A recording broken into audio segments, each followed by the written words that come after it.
Okay, how y'all doing? As of today, well, as of yesterday night, I just completed Marvel's Avengers, the single player campaign. All right, now it's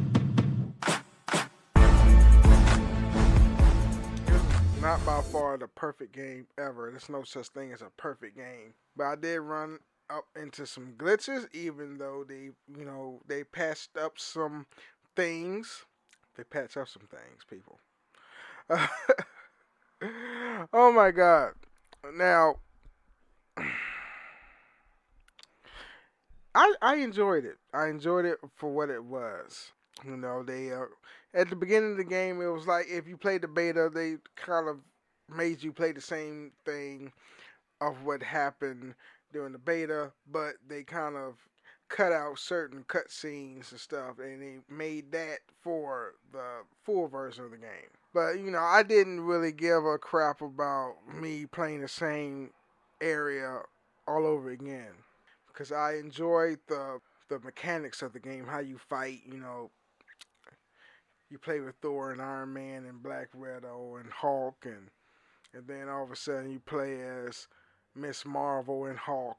And sometimes I got confused on how do you change from Miss Marvel to Hulk or any other character, but I've got it. I've got it. I know how to change characters now. But at first I liked the Hulk because the Hulk is the Hulk. He has brute strength. He's strong. He's fast. He jumps high and stuff like that. But then I started liking Thor more. Thor, Black Widow, and Captain America. Especially when he boomeranged that shield everywhere, and then the sound effect that the shield makes when the shield hit another enemy is like, boo. That sounds funny, but it's a pretty good game. I'm not gonna lie. Um, Even though I beat the story, I know the game is not really over because you got the multiplayer functions of the game with the sub missions that you will enjoy. Some of it is like cheap as heck. Like the even though you may be running a mission on challenge one, it feels like you're on challenge two, and then challenge two feel like challenge three, and then if you play challenge three, it's like insane mode. I'm like, wow, and the enemies group together, and you ain't got no room to dodge. You gonna die a lot.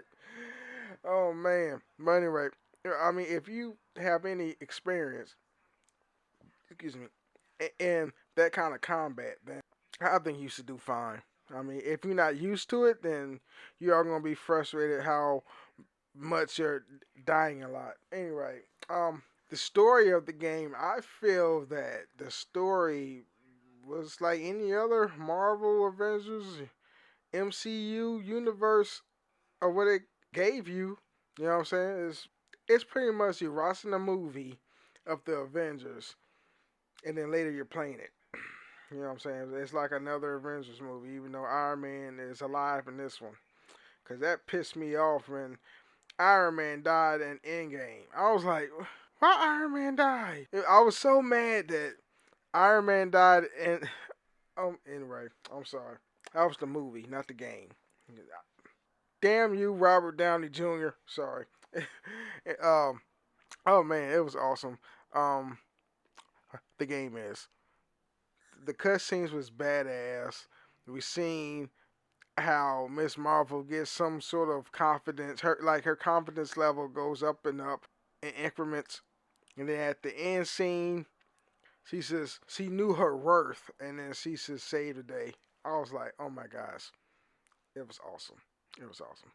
You know, the mechanics was about the fighting game. There's one thing I don't like about the fighting game when you press a button, and if you want to spam that button, when you take your finger off the button, the action just continues until it's done. I hate that. I want a fighting game release the button and it stops fighting, I want the motion to stop. I don't want the motion to keep following through because I may want to die say a split second and I'm still fighting. Even though my finger's not on the button. Yeah, that's one thing I hate about certain games like that, especially Dark Souls. Um, um, by all means, this is not like a Souls game. It's not hard at all. Anybody can pick up this game and play it. It glitches. The glitch, I think that's what many of the patches were to eliminate the game breaking glitches, but the glitches are still there. They're not game break, they're not game breaking glitches, but they're glitches. I remember I defeated a match. I completed a mission of how you and you're playing as Captain America. And you had to destroy that ship, whatnot, and then the end of it, it was like an enemy was still shooting at me, but it was way past like gameplay footage. It was like I defeated all of them, but then this one mofo just kept shooting me, and then my squad, Thor, Black Widow, Miss Marvel, got him, and then all you see is a body and drop. Like on the right hand side of my screen, like, oh wow, what the hell, But there are glitches out there that's funny. Yes, I mean that's every time I come in contact with a glitch in the game, it's funny as hell. I laugh my ass off. I love glitches. I don't like game breaking glitches where you go down to your last man and you got to defeat that man to advance, and you can't defeat it because he's glitching everywhere. You know what I'm saying? But then you gotta restart the checkpoint and then you gotta do it all over again. That's a game breaking glitch. That's why I don't like. But if it's like a funny glitch, like I killed him and then his body is moving all really linear and shit, whatever, then that's awesome. But I don't know. Um, the price range. The price range was at par.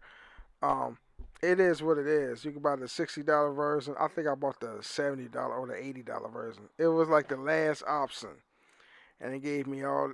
Well, I don't know if it gave me all the stuff though, but I got the last option of the price ranges. It was pretty good.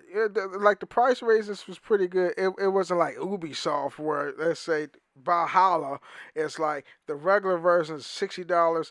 The deluxe version without the season pass is 80 or 90, and then you got the supreme version is like $100. You get all the stuff and the season pass. It's not like that. It's like 60, 70, and 80.